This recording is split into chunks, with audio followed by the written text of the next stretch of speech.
challenge. He goes through a couple of stages in the movie of sort of the evolution of his look. The best part was having Jamie on board, and that's really what made it. He was really excited to play Electro.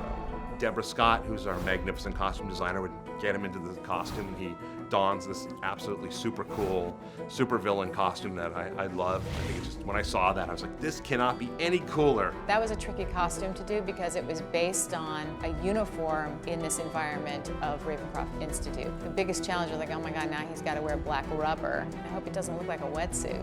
It took months to sort of sculpt that and get it into something that has still that kind of feeling, but yet hopefully is a little bit more masculine and cool. Remember me. I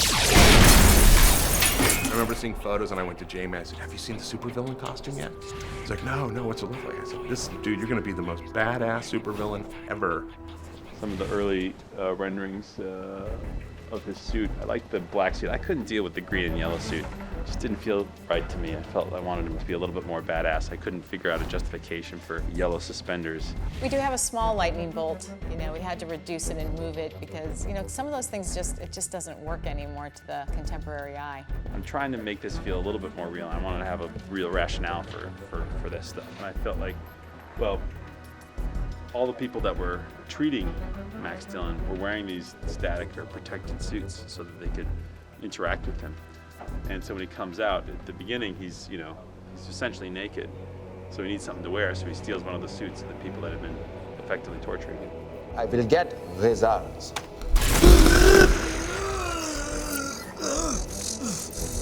For Electro, we had an extremely challenging brief. Essentially, Kafka wants to study Electro, and how do you study someone like him? Marc's answer is you build a huge cage. In that cage, you have another cage that a human is trapped inside. This is Ravenscroft, where Electro, who's captured, is restrained and tested and eventually learns how to make himself stronger through that process. So what we have here is the Electro rig. Looks like it'd be very, very difficult to get in and out of here, but actually it's only 6 bolts and then a linch pin, and then the whole thing opens up. What Jamie had to get into held him in there. He was bolted in. There's a chest piece that bolted down, ribs that come around him, clamps on his arms, clamps on his fingertips, clamps on his head, clamps on his neck. And once he was in this thing, which took about 18 minutes to dress him into it, the robot would lift him up over the tank, and he would be like that, prone for as long as the shot took. He's a man of extreme patience.